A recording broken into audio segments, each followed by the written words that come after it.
Hello बच्चों, आज की क्लास में हम सीखेंगे एक चर वाले रैखिक समीकरण। तो बहुपद में हम एक चर वाले रैखिक बहुपद तो देख ही चुके हैं। कैसे होते हैं वो? 2x जमा 3, यानी एक ही चर यूज़ हो रहा है यहाँ पर, और घात क्या है? सबसे बड़ी घात 1 है। और अगर ये 3y जमा 5 हो तो यहाँ अब चर y है और घात 1 ही है। चर भी एक ही यूज़ हो रहा है और घात तो 1 है ही। तो ये सब हमारे रैखिक बहुपद होते हैं। और जब हम इनकी तुलना किसी और अंक से करते हैं, जैसे हमने 6 ले लिया या यहाँ पर मैं 7y ले लूँ, तो जब इनकी तुलना की जाती है तो ये समीकरण बन जाते हैं, यानी इनकी समता किसी के साथ की जाती है। जब हम किसी समीकरण को देखते हैं तो हमें यहाँ पर इस बराबर के निशान के दोनों तरफ दो हिस्से नज़र आते हैं। ये लेफ़्ट हैंड साइड है और ये राइट हैंड साइड। तो हिंदी में हम इसे बोलते हैं बायां पक्ष और इसे बोलते हैं दायां पक्ष, यानी लेफ़्ट हैंड साइड, और ये है हमारा राइट हैंड साइड। तो आज हम इन्हीं समीकरणों को हल करना सीखेंगे। हल करने का मतलब क्या है? हमें x का मान ढूंढना है, x का मान ज्ञात करना है। और मैंने आपको बताया था बहुपद की घात जितनी होती है उतने ही उसके x के मान निकलते हैं, उतने ही शून्यक होते हैं। तो यहाँ बहुपद की घात क्या है? 1, क्योंकि ये रैखिक समीकरण है। तो यहाँ हमें शून्यक भी कितने मिलेंगे, कितने हल मिलेंगे? शून्यक कहें या हल कहें, दोनों एक ही बात है। तो यहाँ पर कितने हल मिलेंगे? हमें एक ही हल मिलेगा। तो शुरू करें। अब जैसे हमें यहाँ एक एग्जाम्पल दिया हुआ है, 2x जमा 9 बराबर 4। अब हमें निकालना है यहाँ पर x का मान। तो जब x का जिसका मान निकालना है हम उसे तो लेफ़्ट हैंड साइड में यानी बाएं पक्ष पे रखेंगे, और बाकी जो भी अंक हैं या जो भी पद हैं उन्हें एक एक करके हम दाएं पक्ष पर लेके जाएंगे। तो अब 2x को हमने यहाँ छोड़ा और हम इस 9 को पलट कर, यानी इसको ये अपना दल बदल रहा है ना, अपने पक्ष को बदल रहा है, बाएं पक्ष से दाएं पक्ष पे जा रहा है। तो जैसे ही ये अपना पक्ष बदलेगा, यानी दूसरे पक्ष में जाएगा, उल्टे पक्ष में, वैसे ही इसका निशान भी उल्टा हो जाएगा। यानी यहाँ ये जमा का है तो यहाँ जाके क्या बन जाएगा? जमा का उल्टा घटा, यहाँ जाके घटा का बन गया। तो ये हो गया 2x बराबर -5। अब ये 2 को भी हटाना है हमें। इस 2 और इस x के बीच में कौन सा निशान है? गुणा का। हम कई बार गुणा का निशान लगाते हैं और नहीं लगाएं तो हम सीधे 2x भी लिख सकते हैं। अब इस 2 को जब हम लेकर जाएंगे तो इसका निशान भी पलटेगा। तो गुणा का उल्टा भाग, यानी ये जो 2 गुणा में है ये चला जाएगा भाग में। मिल गया ना x का मान? x का मान आ गया -5/2। देख रहे हो कितना आसान है? जमा के निशान को लेके गए तो वो अंक हो जाएगा घटा का, गुणा को लेके गए तो वो हो जाएगा भाग का, है ना। एक उदाहरण और देखते हैं। अब हमें दिया हुआ है x/3 जमा 5/2 बराबर -3/2। अब फिर हमें x चाहिए, तो x वाली टर्म जो है, x वाला पद, उसे हमने यहाँ छोड़ा। ये जो 5/2 है इसके आगे कौन सा निशान है? जमा का। इसे हम ले जा रहे हैं दूसरी साइड, तो किसका बन के जाएगा? ये निशान बदल दो, घटा का। शाबाश।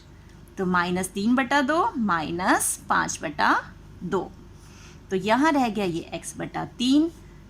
तो यहाँ पर लघुत्तम समापवर्ती आ गया 2, ये -3 -5, यानी x/3 जो है हमारा किसके बराबर हो गया? -8/2 के बराबर। तो ये आ गया -8/2। अब आई बात इस 3 को ले जाने की। ये 3 कहाँ पर है? भाग में है। तो भाग का उल्टा गुणा, यानी x/3 जो है वो 3 यहाँ से जाएगा ऊपर गुणा में, यानी -8/2 गुणा 3।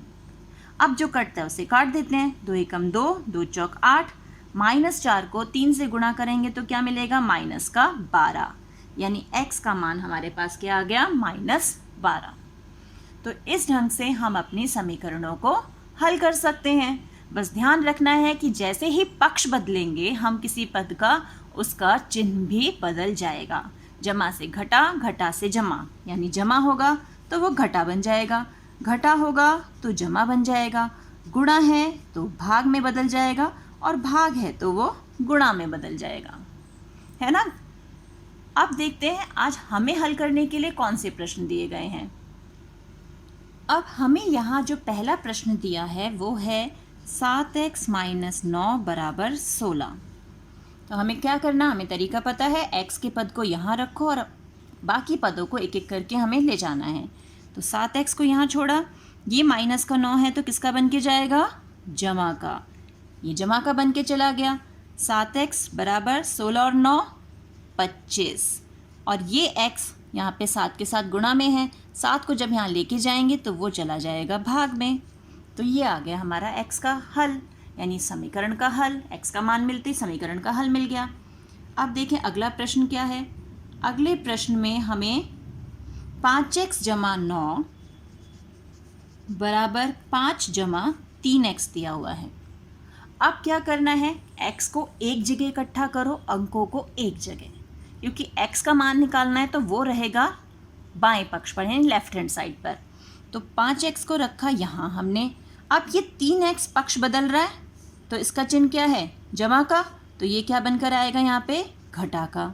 यहाँ रह गया 5, ये 9 भी अब दूसरे पक्ष में जाएगा तो घटा का बन के जाएगा। अब इसे आप आगे हल कर सकते हैं, इसे आप आगे हल करेंगे और x का मान निकालेंगे।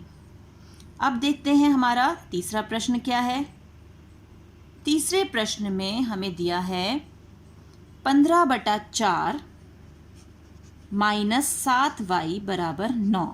इस बार हमारा जो प्रश्न है वो y चर में है, यानी y को हमें यहाँ रखना है और बाकी अंकों को एक एक करके वहाँ लेकर जाना है। तो ये -7y हमने यहाँ छोड़ा और ये 15/4 जो है ये माइनस का बना के हम वहाँ ले गए। अब अगला काम क्या करना है, हमें एलसीएम लेना है। तो यहाँ आया एलसीएम 4, ये हो गया 36 और ये आ गया -15। 36 में से 15 जाएंगे तो कितना बच गया बताइए, 6 में से 5 गया 1 और 3 में से 1 गया 2, 21/4।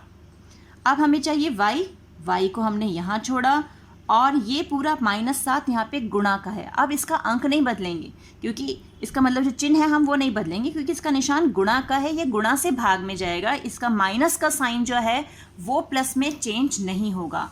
तो ये हमें ध्यान रखना है कि यहाँ पर इन दोनों के बीच में निशान गुणा का है, तो इसलिए ये भाग में जाएगा। इसका माइनस का साइन एज इट इज़ रहेगा, यानी 21/4 और नीचे भाग में गया यानी -7। ये अब 7 एकम 7, 7 तिया 21, ऊपर 3 और नीचे 4 गुणा -1 यानी -4, 3/-4। तो ये हमारा है तीसरा प्रश्न। इसी प्रकार हमें चौथा प्रश्न भी दिया गया है। चौथे प्रश्न में क्या कहा गया है, x/2 + 7/2 = 9/2। तो ये तो बहुत ही आसान प्रश्न है, इससे तो आप बहुत आसानी से कर सकते हैं। तो फटाफट वर्कशीट के सभी प्रश्नों को हल कीजिए। मिलते हैं एक और वीडियो में, तब तक keep practising and enjoy maths.